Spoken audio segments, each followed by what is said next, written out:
This story is from Grimm's Fairy Tales. It is called The Water of Life. There was once a king who had an illness, and no one believed that he would come out of it with his life. He had 3 sons who were much distressed about it, and went down into the palace garden and wept. There they met an old man who inquired as to the cause of their grief. They told him that their father was so ill that he would most certainly die, for nothing seemed to cure him. Then the old man said, "I know of one more remedy, and that is the water of life. If he drinks of it, he will become well again, but it is hard to find." The eldest said, "I will manage to find," and went to the sick king and begged to be allowed to go forth in search of the water of life, for that alone could save him. "No," said the king, "the danger of it is too great. I would rather die." But he begged so long that the king consented. The prince thought in his heart, "If I bring the water, then I shall be best beloved of my father, and shall inherit the kingdom."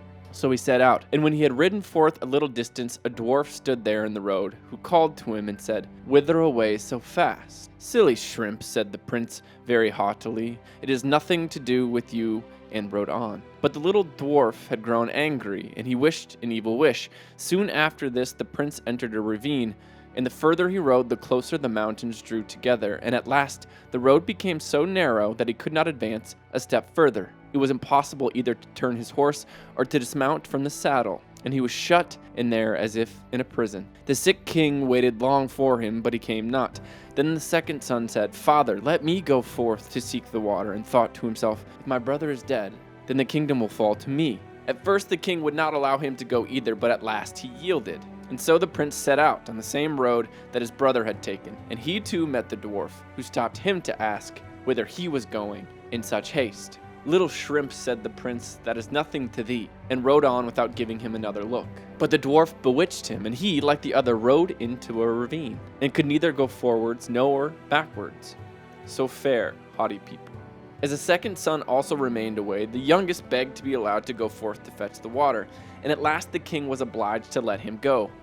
When he met the dwarf, and the latter asked him whither he was going in such haste, he stopped, gave him an explanation, and said, "I am seeking the water of life, for my father is sick unto death." "Dost thou know, then, where that is to be found?" "No," said the prince. "As thou hast borne thyself as is seemly, and not haughtily like thy false brothers, I will give thee the information and tell thee how thou mayst obtain the water of life. It springs from a fountain in the courtyard of an enchanted castle, but thou wilt not be able to make thy way of it if I do not give thee an iron wand and 2 small loaves of bread. Strike thrice with the wand on the iron door of the castle, and it will spring open. Inside lie 2 lions with gaping jaws, but if thou throwest a loaf to each of them, they will be quieted. Then hasten to fetch some of the water of life before the clock strikes 12, else the door will shut again, and thou wilt be imprisoned." The prince thanked him, took the wand and the bread, and set out on his way. When he arrived, everything was as the dwarf said. The door sprang open at the 3rd stroke of the wand, and when he had appeased the lions with the bread, he entered the castle, and came to a large and splendid hall, wherein sat some of the enchanted princes, whose rings he drew off their fingers. A sword and a loaf of bread were lying there, which he carried away. After this, he entered a chamber in which was a beautiful maiden who rejoiced when she saw him, kissed him, and told him that he had delivered her, and should have the whole of her kingdom, and that if he would return in a year, their wedding should be celebrated. Likewise, she told him where the spring of the water of life was, and that he was to hasten and draw some of it before the clock struck 12. Then he went onwards, and at last entered a room where there was a beautiful newly made bed, and he was very weary. He felt inclined to rest a little. So he laid down and fell asleep. When he awoke, it was striking 11:15. He sprang up in a fright, ran to the spring, drew some water in a cup which stood near, and hastened away. But just as he was passing through the iron door, the clock struck 12, and the door fell to with such violence that it carried away a piece of his heel. He, however, rejoicing at having obtained the water of life, went homewards, and again passed the dwarf. When the latter saw the sword and the loaf, he said, "With these thou hast won great wealth. With the sword thou canst slay whole armies, and the bread will never come to an end." But the prince would not go home to his father without his brothers, and said, "Dear dwarf, canst thou not tell me where my 2 brothers are? They went out before I did in search of the water of life, and have not returned." "They are imprisoned between 2 mountains," said the dwarf. "I have condemned them to stay there because they were so haughty." Then the prince begged until the dwarf released them, but he warned him, however, saying, "Beware of them, for they have bad hearts." When his brothers came, he rejoiced and told them how things had gone with him, and that he had found the water of life and had brought a cupful away with him and had rescued a beautiful princess who was willing to wait a year for him, and that their wedding was to be celebrated, and he would obtain a great kingdom. After that they rode on together and chanced upon a land where war and famine reigned, and the king had already thought he must perish, for the scarcity was so great. Then the prince went to him and gave him the loaf, wherewith he fed and satisfied the whole of his kingdom. And then the prince gave him the sword also wherewith he slew the hosts of his enemies, and could now live and rest in peace. The prince then took back his loaf and his sword, and the three brothers rode on. But after this they entered 2 more countries where war and famine reigned, and each time the prince gave his loaf and his sword to the kings, and had now delivered 3 kingdoms. And after they went on board a ship and sailed over the sea. During the passage the 2 eldest conversed apart, and said, "The youngest has found the water of life, and not we, for that our father will give him the kingdom which belongs to us, and he will rob us of all our fortune." Then they began to seek revenge, and plotted with each other to destroy him. They waited until they found him fast asleep. Then they poured the water of life out of the cup, and took it for themselves, but into the cup they poured salt seawater. Now therefore, when they arrived home, the youngest took his cup to the sick king, in order that he might drink out of it and be cured. But scarcely had he drunk a very little of the salt seawater, than he became still worse than before. And as he was lamenting over this, the 2 eldest sons came, and accused the youngest of having intended to poison him, and said that they had brought him the true water of life and handed it to him.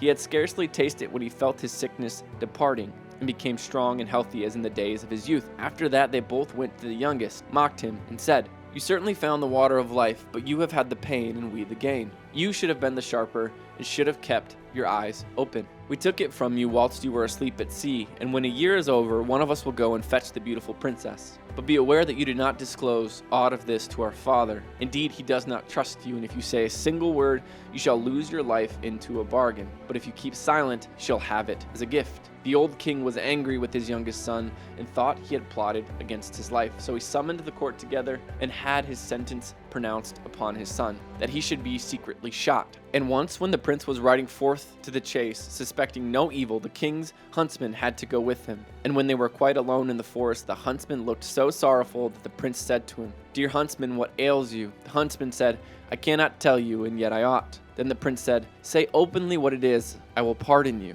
"Alas," said the huntsman, "I am to shoot you dead. The king has ordered me to do it." Then the prince was shocked and said, "Dear huntsman, let me live. There, I give you my royal garments. Give me your common ones in their stead." The huntsman said, "I will willingly do that. Indeed, I should not have been able to shoot you." Then they exchanged clothes, and the huntsman returned home. The prince, however, went further into the forest. After a time, 3 wagons of gold and precious stones came to the king for his youngest son, which were sent by the 3 kings who had slain their enemies with the prince's sword, and maintained their people with his bread, who wished to show their gratitude for it. The old king then thought, "Can my son have been innocent?" and said to his people, "Would that he were still alive, how it grieves me that I have suffered him to be killed." "He still lives," said the huntsman. "I could not find it in my heart to carry out your command," and told the king how it had happened. Then a stone fell from the king's heart, and he had it proclaimed in every country that his son might return and be taken into favor again. The princess, however, had a road made up to her palace, which was quite bright and golden, and told her people that whosoever came riding straight along the path to her would be the right wooer and was to be admired, and whoever rode by the side of it was not the right one and was not to be admitted. As the time was now close at hand, the eldest thought he would hasten to go to the king's daughter and give himself out as her deliverer, and thus win her for his bride in the kingdom to boot. Therefore he rode forth, and when he arrived in front of the palace and saw the splendid golden road, he thought it would be a sin and a shame if he were to ride over that, and turned aside and rode on the right side of it. But when he came to the door, the servants told him that he was not the right man, and was to go away again.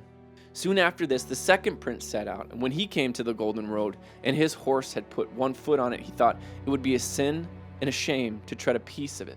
And so he turned aside and rode on the left side of it. And when he reached the door, the attendants told him he was not the right one, and he was to go away again.